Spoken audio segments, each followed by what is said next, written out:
We're on. We've got week 2 up and running. Then that's good, isn't it? Thanks, Jim. Was it a push to get ready for week 2, or are you okay?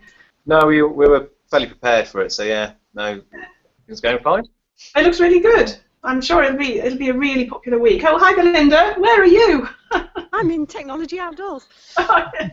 You are actually outdoors. Yeah, I'm sitting opposite Solgrave. Hi. Are you at home or are you at university? No, I'm sitting opposite Solgrave at the moment. Oh, yeah. Oh, that's a good idea. In the sun.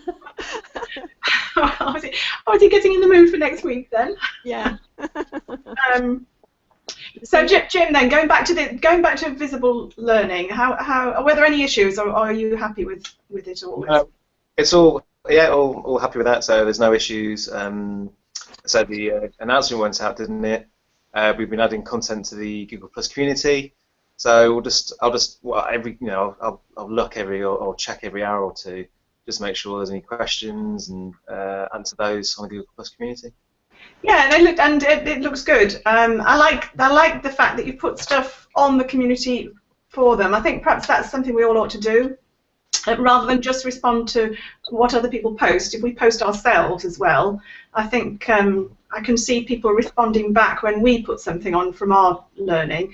And I guess if we try and find an example of visible learning in our own practice, it's kind of bulking up the HE aspect of it as well, which would be quite good. So, I mean, looking back at the Apps for Innovation work that we did, there are quite a few things on there that are examples of visible learning. The thing that Anna did something with Flipboard, didn't she? There's quite a few examples on there, I think, or we could just pick something that we're doing right now. I also liked the idea of putting actions for this week. That was a good idea. Yeah, so it spells it out, doesn't it, to people, and it's easy for them to follow. Yeah, and I added the Padlets. I didn't know where you wanted to. Last week we added the Padlets to the introduction bit, so that they were there. So I don't know. Have you got 3 Padlets for this week? We've got 3 Padlets for this week. 2 covering the assessment content, and 1 about the learning live, capturing learning live. So yes, they're all been added to the Google Plus community, and they're on the Blackboard site as well, so people can access them easily. So you maybe want to add the 3rd one onto the introduction, because I added 2 of them onto the introduction. I see your point. Yeah, we'll do then. I'll go back and add that now. Because thank you very much for adding them into the introduction as well. Well, I think they probably need them at the beginning, don't they, to see that the help is there. But, yeah, it seems, and it all looks very lively. They're still. I like the look of the posts on the community for last week. Although there's not lots and lots of people posting. What they are posting is very visual, and it looks. It's really varied. Yeah, yeah. So there were lots of thing links. There was a few green screening.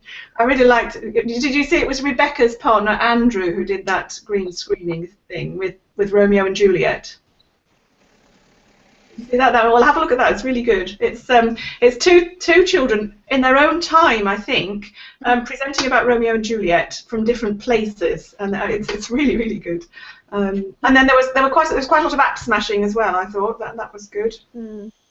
So yeah, I think a lot of people really engage with it and produce some interesting stuff. Yeah. The stuff that's appearing is really interesting. Yeah. So there's no doubt that we are having an impact on those people who are active. But thinking about the evaluation, and I know Nikki's got a questionnaire and a plan, a research plan. I think there's lots of evidence that the people who are posting, there is evidence of transfer to practice. There's no doubt about that. But I suppose what we want to get at is whether the lurkers are also transferring to practice.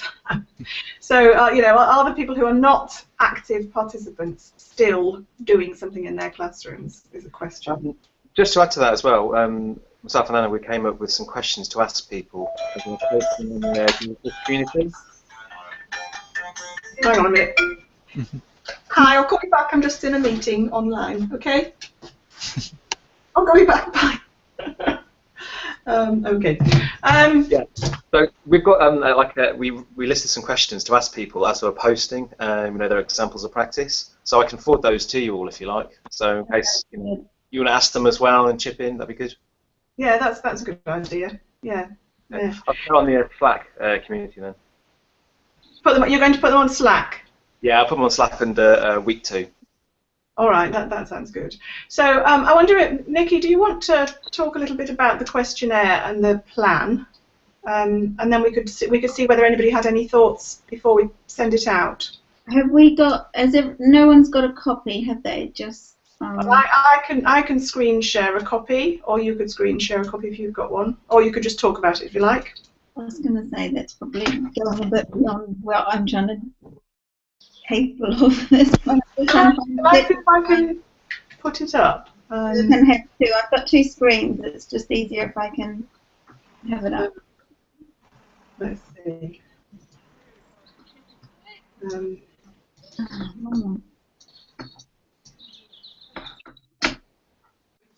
Well, do you want to see if you can do it, and if you can't, I'll do it. No, I can't. I'm just trying to get a separate copy available just so I can talk and see people. Okay, I'll see if I can do it then. Sorry.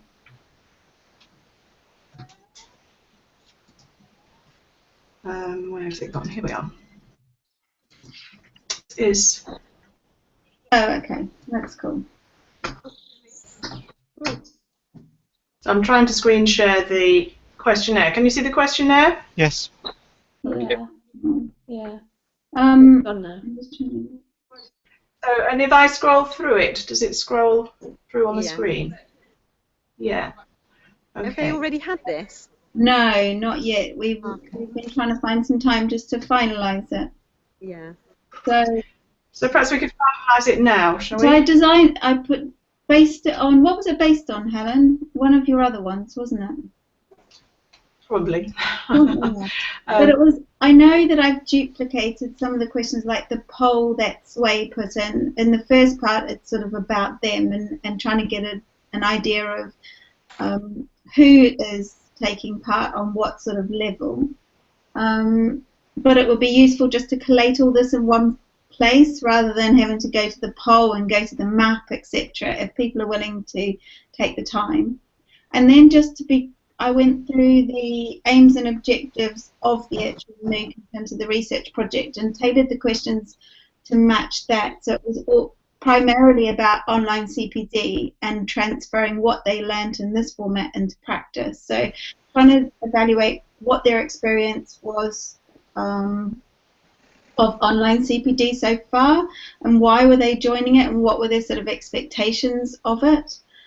And then going through just some basic questions about their current experience with tablets. You know, have we got mostly complete beginners, or have we got mostly people who've had some experience and are looking to extend their practice because they can't find that information anywhere else? And then it really just, there was a couple of questions, or there are a couple of questions about teaching and learning and trying to see what, I mean, I know we're in week 2, so they will have already had some experience. It would be really interesting to do this completely at the beginning, but I think it will still be useful. And I'm really, I know I asked a few of you a few questions over the week, but how can we capture those people that are just lurking? I imagine there are lots and lots of people who are kind of watching and stealing ideas and gaining information, but we will never be able to. How can we encourage them to participate or find out what sort of things they're looking for and what they've managed to learn and transfer into their classroom? I think of the 500 and odd people that we've got signed up on the actual course, there's probably about 60 that have actually clicked on the link and gone into it. Right.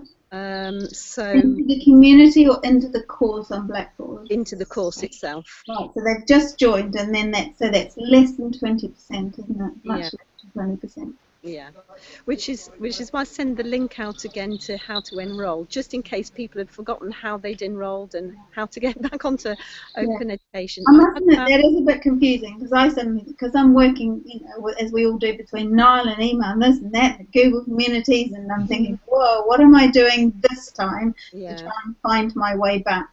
Yeah. So have we got any ideas how we could improve the uptake then? So 550 people are getting an email that says, welcome to week 2. Yeah. I think maybe on the Google community to have maybe not this time, but to have a pinned tweet, because I know you can only have one pinned tweet, can't you? And the one from Sway Poll is really useful, I think. But and I know there is a link on the right-hand side to go to the course itself. But if you haven't come in at the course, overall course page, you might forget how to get back to. We just perhaps need to keep posting it. Yeah. To keep posting the links. Keep reminding the links. Yeah. Because I agree, we work across so many different platforms. Sometimes you just forget where you're supposed to be. Where you're supposed to be. The other thing is to keep letting everybody know that it's not too late to join in at any time. We're not saying you've got to do the whole course. You can dip in and out of it, and we're quite happy for latecomers to dip in. Yeah. So it's not like they've missed anything. We can keep inviting. We can keep doing Twitter. Would it be interesting that if we can, excuse me, get this questionnaire out this week and see how many responses we get, and then see, and one of the questions are, I'm trying to find it, how would they describe their use? We do use the sort of word larkers, etc., etc. I think that, how would you best just describe yourself in relation to your current expectations of the MOOC? So active participant, hesitant participant, dipper, i.e. they're going to come in and out and they're intending just to come in and out. Lurker, they'll read but probably not post anything. And then I have used the word stealer, which I probably need to change. I think perhaps we put borrower. Borrower. That is a bit much. I was trying to get the breadth of it in. Anyway. There's nothing wrong with being a borrower, that's fine. It's all Creative Commons. Yeah. So that's a good reason. It's probably better than a lurker. A borrower implies you're going to actually do something. Yeah. Whereas the lurker perhaps just looks and doesn't do anything, whereas a borrower is active. Yeah. Is it? I'm trying to look quickly through the questions. Is it worth asking, as a follow-on for that question, what might encourage them to move to become more participatory? Yes, that's a good idea. In which case, does that give us an action? If it's too difficult to implement this time, then maybe in the future it's something we can bear in mind. Yeah. One question, I don't know about what the Google Forms does, but can you, if it's a multi-page survey, can you submit partway through? I've labelled quite a few of the questions as requires an answer, so I haven't made it multi-page. Okay. I start to look at that, and then I thought, oh, that's getting it too complicated. Let's just have one on. Okay. Well, I was thinking if you've got lurkers who are not participating a lot, and then you hit them with a huge form with lots of questions to fill out, which are all required, most of the lurkers are just going to say, can't be bothered, and not submit. Whereas if you have a very quick form, which is, have you enjoyed it? Have you read anything? What's your level of participation, lurk or whatever? Do you want to carry on? You'll at least get people hitting that first page and answering that question and capturing some information. Right. Okay. So. I don't know if you can do that. Yeah, I don't know if that's possible in that interface. So maybe multi-page, and you can. I think it is possible, but I haven't actually done it. I've just sort of half done it by default when I've been trying to set things up and thought, oh yes, it goes to another page. Do you want to continue? So I think that it does have the ability to branch out. I'll look at that. How about splitting it down into a smaller ones, because people have got quite a lot of things to do with the reading and browsing and the activities and posting. And also then to add themselves to the the Participolder Z map and to do a survey. Why not just have a little snap survey each week, which has got no more than 5 questions in it, because the ones that are here next, well, and we can see who's lurking. We can see if they're taking, if they've even clicked onto it. You can do that from Blackboard. Yeah, and then next week, we've got more targeted responses, because if they're still with us next week, then we can see exactly what they're doing with it. Whereas lurkers are never going to say, well, yes, they might say I'm using this or that, but if it's too long, as Neil said, they're just not going to bother. And if it says, are you going to continue, they'll just say, well, no, and they'll go. we might lose them, but we might have kept their interest had it been a shorter survey. Yeah, I think perhaps perhaps cut the form down so it's a shorter form. Yeah. And don't expect them to do the whole thing. Yeah, because I mean, next week we can go in a little bit more in depth, because, as I say, the people that are staying with us, then we can get some more qualitative feedback from them, I think. Well, we were going to do a pre and a post. Yeah, oh, okay. And possibly a check in the middle. Shall we just have a quick look at the? Let's come back to that. But in the light of the research plan, if we could share that. Do you want to talk through that, Nikki? If I bring that one up. So we've got Nikki's made a plan. She's got far too much in it to be able to get done, but it was a good start for them to be able to slim it all down.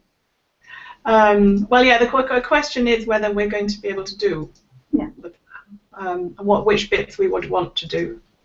So I'd also, Jim had the idea of putting questions on. I think that's a good idea, that gives us a more tailored feedback to be able to evaluate if we do put questions throughout the week, on both on their own within the Google community. Yeah.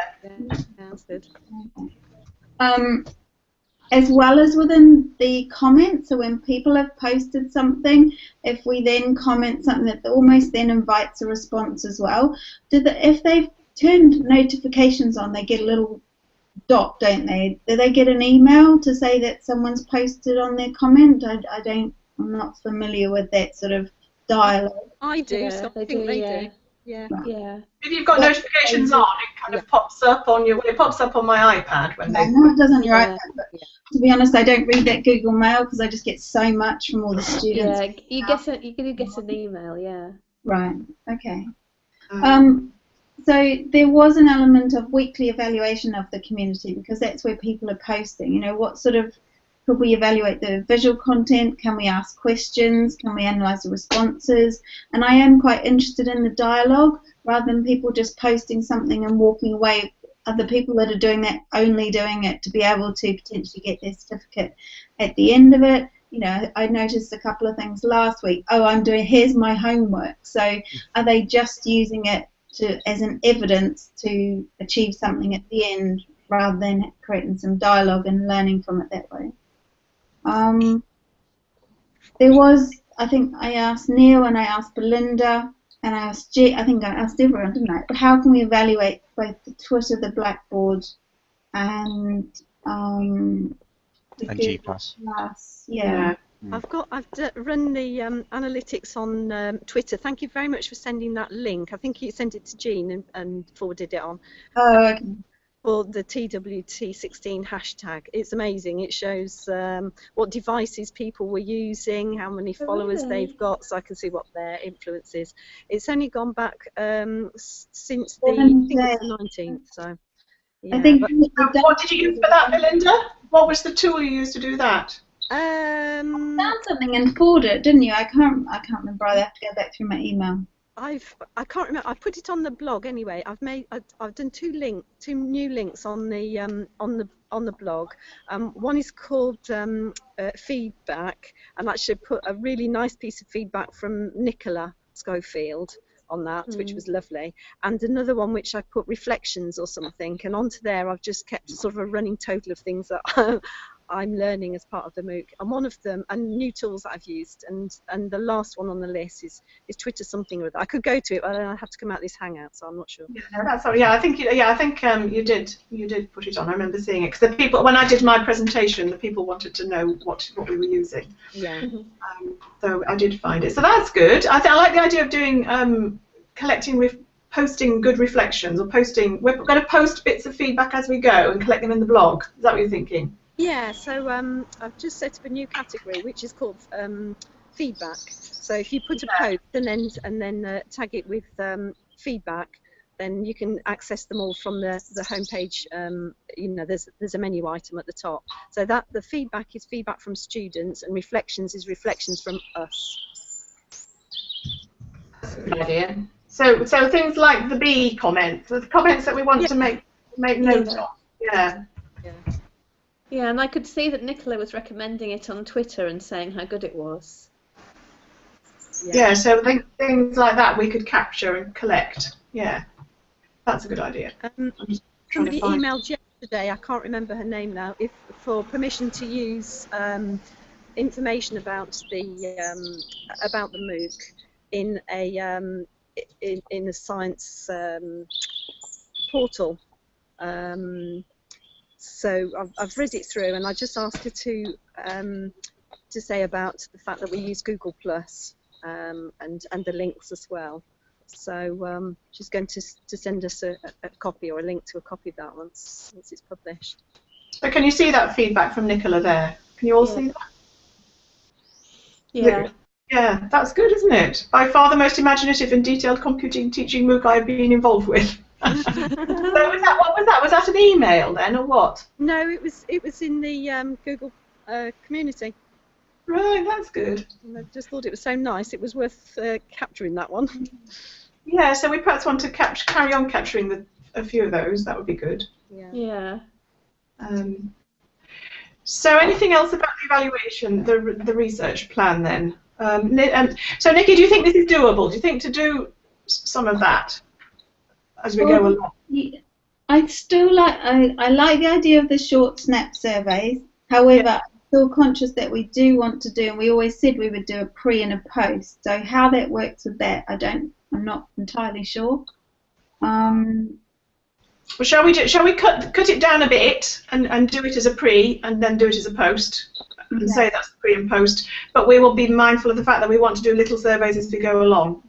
Okay. So perhaps as part of each week we tried to do it with the Twitter chats, didn't we? Where we had an evaluation question at the end of the tweets. Oh yeah, I meant Jim that you need to keep that evaluation question in the tweets. Yeah. Oh, So right. I haven't actually seen that question, so yeah. I'll have a look. I'll email it to you later. Oh, thank you.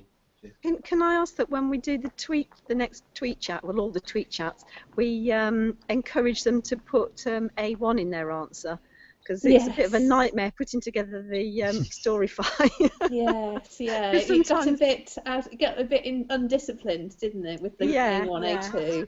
And I mean, sometimes people will forget, but it just makes it ever so much easier to get it out quicker, because we had about 300 tweets on the last one. Did we? Yeah. Wow. It took a while.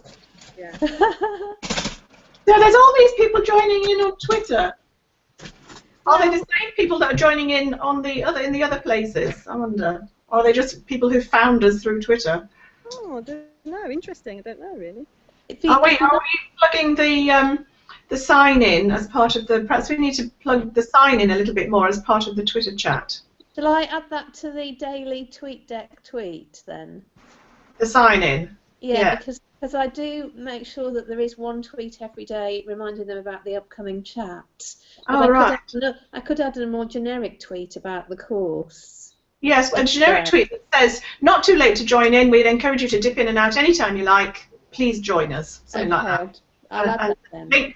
And perhaps the community and the two links, if we can get them in. I mean, it doesn't really matter if they're more keen on the community than they are on the Blackboard. But, yeah. Okay, I'll add that in. So Blackboard data is good to analyse, isn't it? And the Twitter stuff is easy to analyse, but we can't analyse the Google Plus community very well. No, Neil, is that right? I listed Jim Harris's help as well, and between us we still couldn't find out how. I've run Google Analytics. I'm getting it off Zmaps, but not off the Google Plus community. Neil, would you know of anything that we could use to analyse it at all? It looks like there isn't anything that will do a community. No. I haven't had a chance to investigate it, but it looks like you can investigate people's postings. So if you should be able to capture, I think, everything someone has posted is public, and that should pick up everything in the community as well. And then you may have to do a bit of post-processing to work out and keep just the bits you want. So it should be possible, but not comprehensive and not easy, or not trivial. So would you be able to tell us would you be able to make some recommendations for 3 things we could do to analyse the community in some way? Yeah, I just need to get around to find a bit of spare time. There's some sample examples they've got online for analysing G+ data. I can find a bit of time to dive into it, have a look at it, see what it can do. But there's a couple of steps about getting authentication tokens and setting them up and things which I just haven't had a chance to get round to yet. So there may be something we could do. There will be something. It won't be as good as, it's not as mature as looking stuff on Twitter and things. No, and we may have to kind of do it by hand a bit. Yeah. Possibly. Yeah. That might be something that we could do post MOOC, really. Yeah. Because I think there's, I'll have to hold my hand up and say, whilst Kim's done a great job of the activities, I'm well behind on writing up the reading and browsing part for week 3. And to be honest, it's because I've spent such a lot of time doing Storyfies and EMATs and learning lots of new things, and I've really got to get on with it. So please excuse me this week if I don't do much responding in the Google Plus, because I need to get this, sorted out. So. Yeah, and how about this idea that Liz Jones said that we release it on Saturday? I haven't responded to that yet. I mean, it really depends on whether we're going to be ready to release it on Saturday at 5 o'clock instead of Sunday at 5 o'clock. Oh, sorry, I can definitely see why she would say that, because yes, that's probably a better time. She's the only person that's asked for it. I did respond to say that I'd sort of flagged it up with the team, but no more than that. For myself, it's going to be a bit tricky this weekend, is all I can say. But if that's what we decide, then absolutely, yeah, why not? Well, it's probably up to you, Belinda, because you're the next one. I mean, the rest of us probably could work towards that, but if you've got one to do this week, I mean, if it was, I did mine on Saturday as well, so it's not, we were doing it at the last minute, and yesterday I was waiting at the last minute too. So it's maybe we just leave it as it is, shall we? I don't know. What does everybody else think? Because I understand her, what she's saying. Absolutely. What do you think, Jean? Well, I don't know. I mean, we have said in all of the kind of lead up and all of the information what the timings are, and we don't know that the rest of the people participating aren't relying on that and have planned around that. Yeah, fair enough. So it could be a good idea for the future. Yeah. Okay. Yeah. Okay, so we'll leave it as it is, and I'll put some response to her that that was a good idea and we'll bear it in mind for the future or something like that. Okay. So, Technology Outdoors, shall I look at see if I can find some time to look at the chapter with you, Belinda? Or you? Yeah, I'm going to, I've got some time tomorrow afternoon, well obviously tonight and tomorrow afternoon, and if I can come back to you after that for some help if I need it, please. Thank you. I quite like the idea of having examples from practice. Have you got some for Technology Outdoors? Well, I was going to use the ones off the Technology Outdoors. Yeah. Can't remember the blog that we used. If that's all right. Yeah. Okay. I mean, if I've got some more, I'll send them. Okay. I mean, my biggest concern is that, I mean, we've got 40% are primary schools, but we've got 24% here in HE, and I don't think that we're necessarily meeting their sort of resources. Do you know what I mean? Their resource needs. I'm not quite sure really. I haven't got any examples really from HE. Well, we were going to use when we did the Technology Outdoors project, the idea was to use a QR code trail for new students as part of Open Day. That was one of our ideas. Oh, okay, yeah. Yeah. So we could suggest that they could do that and show them how to do QR code trails. Because they'll all be involved in welcoming and settling new students in HE, won't they? Yeah. Like getting to know their campus and their department and all of that stuff. And a lot of universities use Orasma as part of their literature, don't they? So that I know, is it Falmouth University's brochure is full of Orasmas So Yeah. we could probably find something like that. And we did that trail around. We did that Christmas trail, didn't we, for students? Not that only not many people did it, but that was a. I might come and see you then and get some details of that, because we could probably use that. That would be good. Yeah. So we'll have to think about examples for HE. Yeah.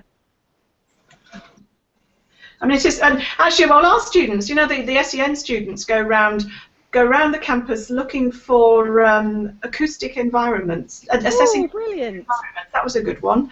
So they take the iPads around and they capture their ideas around which bits of the university are good for people with hearing impairments. That was another example. Oh, that would be wonderful, because we've got sound is one of our activities. Plus, Kim is doing the SEND strand, so that would be really, really good.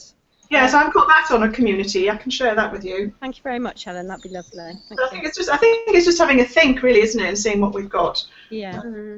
Okay. So we're going to see if we can post something about our own examples of visible learning. So I think that does encourage them. Was there anything else I got on my list here? Marketing. There was a thing on our notes last week about marketing being interested in doing a news story on us. Did you post that, Jim? Did you? No. Did you mention it? I think you mentioned that they contacted you. You mentioned it, Helen. Did I? In the notes, yeah. Right. So we ought to see if we can get them to do a story on us, shouldn't we? Something came round from marketing on Wednesday night at about 5:30, asking for the copy by Friday afternoon. And it was to do with, I think, digital transformations. And I mean, this would have lent itself, I suppose. But unfortunately, I responded to say that I couldn't do it in the time frame. But it went to Helen Scott and to Christina Devecki as well. So hopefully they will be doing, more stuff like this. So. Well, yeah, I've got to on the 8th. That's next week, isn't it? I've got a meeting with Holly Russell from PR. Yeah, it was Holly Russell that sent the email. Was it? Yeah, she's buying me coffee and cake to pick my brains about stories, so we could do something for that. She's captured the Makey Makey event last week, and she's done a story about that actually. So she said, "Have you got any other projects?" And I said, "Yeah, I've got loads." So I'll buy you coffee then. So I can do that. Maybe we ought to try and put something together for her. Yeah. Yeah. And I talked to this Erasmus Plus group. I need to put a blog post up about that. But that's an example of dissemination, isn't it? So that needs to go as part of our dissemination. So that went quite well. I had to go to Top Lodge, which I haven't been to before. And there was a group of international HE people, very, very interested in the MOOC. Really, really interested, actually. So that was good. So I shall blog about that. And we're using this Google Hangout. Were we intending to do a Google Hangout for, to meet any of our students? Yeah. That would be good. Couldn't we? Wait, so the focus group, are we going to the focus group via a Hangout? Yeah. Oh, Helen's gone. Helen's gone. Oh, there you are. No, you've come back. So, Nikki, what do you think about using a Hangout for the focus group? I thought there's one thing we were going to do, but that was just to some invited people at the end, wasn't it? Random selection. Oh, okay. Shall we do it at the end, or shall we try and get some people to join in, kind of on a few occasions, or? I wasn't sure if we were going to use it as part of the course so that people could, try it out. Do you know what I mean? Or whether it was just for us to use as a tool. I wasn't sure. I think they've got so much, have they not? Finding their way around different things. Yeah. It's just one more thing to try and learn and get their head around. On taking practice into the classroom. It's quite nice when we do the Twitter chat to actually be able to talk to them live and have them talk to each other live, in real time, isn't it? Yeah. And that's the nice thing maybe about a Google Hangout as well. Well, you can have 10, can't you? I think you can have a maximum of 10 people talking. But you can have lots of people in the chat. Yeah. Yeah. I mean, it would be really lovely to have something like a leavers party. The people that have been the top, you know, like the top 10 posters. I mean, you could pick them out now, to be honest, Yeah. and have a farewell party. I think that would be really lovely, actually.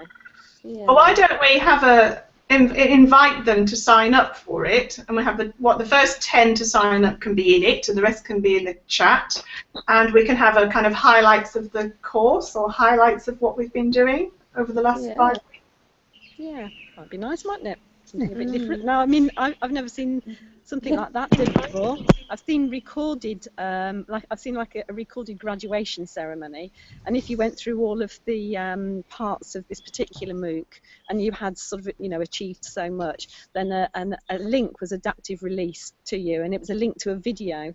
And it was the tutor dressed up in his gowns, and he actually handed you a certificate and a sort of to the screen that, you know, congratulations, you've finished the MOOC.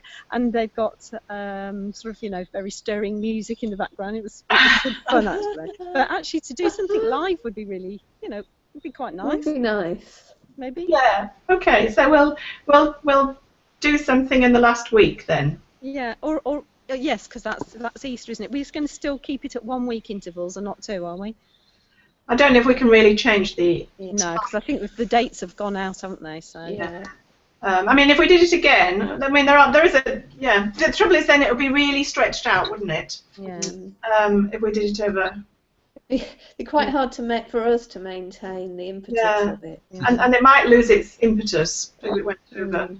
I have to say that, I mean, the feedback so far that I've, you know, the people that have been kind enough to post has been very positive, that you know, they're really getting such a lot from this. Rob Farmer did say that actually we've crammed quite a lot in, and in terms of, you know, a normal MOOC where we're expecting 3 hours, there's an awful lot to read and to try out in that time, and I realise that the classroom time is outside of that. But I think for, you know, if we run it again, we just have to be mindful of the fact that some people will only ever just dip in and out, and they might be a bit overphased by the wealth of stuff that we're actually giving them. Yeah. We might just need to chunk it down a little bit more, perhaps. You know, I know we've got reading and browsing, and I think in your previous one there was further reading and browsing, wasn't there? And I think perhaps that might work a bit better. Yeah, I agree. There's probably too much in it. We could have got away with a lot less, but we were trying to make sure there was something for everyone, and we've got people from all sectors, and that's the truth. Yeah. Yeah. I suspect they probably just skim the reading and browsing, and then choose one activity. We keep reinforcing. We're only expecting them to do one thing, you know, one activity or one of the extension activities if they don't like the activity. That's all we're really wanting. And they by and large, they have only done one thing. They've posted, this is my thing link, or this is my, so. Okay then, so shall we, is there anything else anybody wants to say? Just going back several topics, trying to get some more people who signed up active. Is it worth just sending out, in addition to the weekly update, just send out a very quick message saying, if you've registered, here's a quick reminder of how you get involved in the course, how you get involved in MOOC, how to sign up, where the bits are. Just a very quick, snappy call to action type email. I sent one out at the beginning of last week, and I had about 7 responses to that. Yeah. So, in fact, I'm still getting some. I had one yesterday actually responded. So it has prompted 1 or 2. Yeah. But we could certainly send another one out if you like. Why don't you put that quote from that girl Nicola as the feedback within it, so people sort of look at it and go, oh my gosh, I'm missing out on something amazing here. I'll actually now go and have a look. If people think that it's having such an impact on other practitioners like them, then they may just be a little bit more scared to go and have a look. Yeah. Good idea. Does somebody else want to do that, or do you want me to do that? Yeah, no, you concentrate on your writing. I'll do that. Don't worry. Okay. Yeah, if you just use this send email site tool, is it called Site Tools and send email?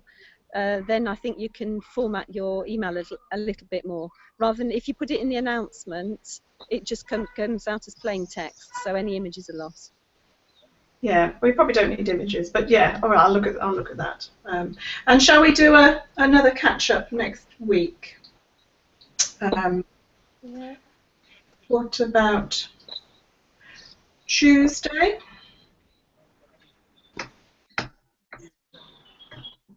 Is anyone free Tuesday? Say, I could do Tuesday at midday, or we could do 4 o'clock and see if the teachers could come. I can do 4. I can't. I've got a student observation and a tutorial in the morning. I'm not sure. I'm on my iPad, so I can't check my calendar without losing you. So I don't think. Yeah, so I'll have to come back to you later. Okay. Well, I'll put in 4 o'clock on Tuesday then, and we maybe will be able to get some teachers.